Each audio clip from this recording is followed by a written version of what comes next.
2024년 5월 14일 화요일 경제뉴스 메일 브리핑을 시작하겠습니다. 현지 시간 13일 미 월스트리트 저널에 따르면 테무 내부 관계자들은 유럽을 비롯한 미국 이외의 국가에서 이용자를 확보하는 데 더 집중하고 있다고 말했다. 그 결과 올해 매출의 3분의 1 미만이 미국에서 발생할 것으로 예상된다고 한다. 이는 지난해 미국 발생 매출이 전체의 60%를 기록했던 것에 비하면 상당히 낮은 것이다. 테무의 이 같은 조치는 틱톡의 미국 사업을 중국 자본으로부터 분리할지 서비스 제공을 중단할지를 요구하는 이른바 틱톡 금지법이 시행을 앞두고 있는 영향을 받았다고 한다. 테무는 여전히 페이스북에서 최대 광고주지만 올해의 경우 유럽 기타 시장에 더 많은 광고비를 집중했다고 시장정보업체 센서타워 측은 설명했다. 다음 뉴스. 공정거래위원회가 쿠팡이 자체 브랜드 상품을 인위적으로 홈페이지 및 애플리케이션 화면 상위에 노출한 혐의에 대해 법인 고발을 검토한 것으로 확인됐다. 이는 최고 수위 제재로 조사 단계에서 심사관 심의 결과 쿠팡의 부당 고객 유인 행위가 중대하고 고의적이라고 판단했기 때문인데 이달 말과 다음 달 초 두 차례의 전원회의에서 최종 결론 날 전망이다. 공정위가 이번 사건에 대해 검찰 고발 의견이 담긴 심사보고서를 위원회에 상정한 것은 법 위반 행위의 중대성 고의성이 짙다고 판단, 고발 지침에 따라 기준 점수를 넘었기 때문이다.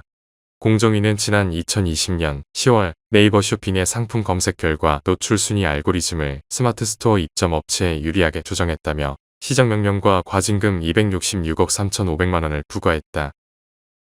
다음 뉴스. 금융당국이 230조 원에 달하는 부동산 프로젝트 파이낸싱 시장의 연착륙을 위해 엄격한 사업성 평가를 통한 고강도 옥석 가리기에 나선다. 평가 결과 사업의 계속 진행이 불가능하다고 판단되는 사업장은 사실상 퇴출까지 가능토록 할 계획인데 최대 23조 원의 부실 사업장에 대한 재구조화 및 정리가 이뤄질 전망이다. 다만 사업성이 일부 부족한 사업장에 대해서는 은행과 보험권이 소방수로 나서 최대 5조 원 규모의 공동대출로 꽉 막혀있던 돈줄을 풀어주게 된다. 금융위원회와 금융감독원은 13일 이 같은 내용을 담은 부동산 PF의 질서 있는 연착륙을 위한 향후 정책 방향을 발표했다. 다음 뉴스. 13일 제약업계에 따르면 차남인 임종훈 한미사이언스 대표가 임시이사회를 소집하기로 했다. 임시이사회에선 임 대표와 공동대표를 맡은 모친 송영숙 회장을 대표해서 해임할 예정인 것으로 알려졌다. 한미사이언스는 올해 초 한미약품그룹과 OCI그룹의 통합안을 놓고 이를 추진한 송 회장과 장녀 임주연 부회장 모녀와 장차남 임종윤 종훈 형제가 경영권 분쟁을 벌였다.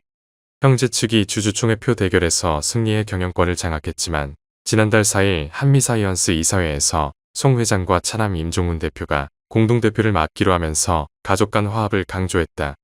하지만 공동대표 체제가 출범한 지 한 달 만에 단독대표 체제로 변경이 거론되면서 가족 간 갈등이 재조명되고 있다. 다음 뉴스.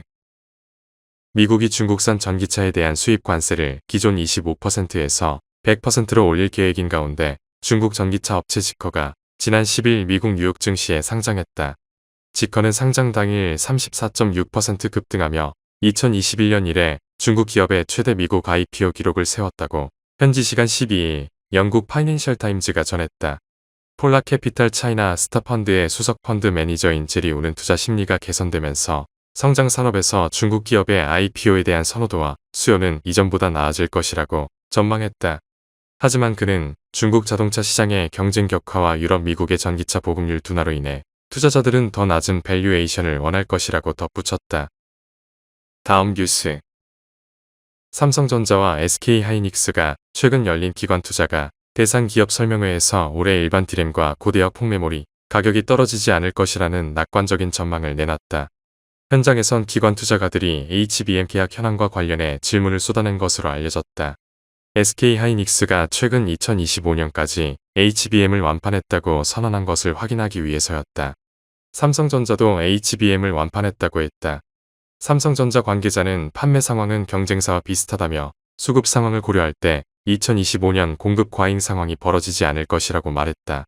삼성전자 관계자는 HBM3 8단은 경쟁사와의 격차가 좁혀졌고 12단 제품은 선도하고 있다고 말했다. SK하이닉스는 HBM3의 공급 안정성을 강조했다.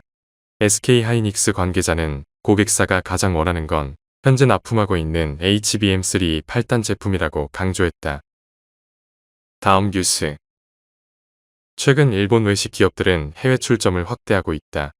엔저로 수입 식재료 비용이 치솟아 현지 조달하는 편이 낮고 해외에선 가격을 쉽게 올릴 수 있어서다.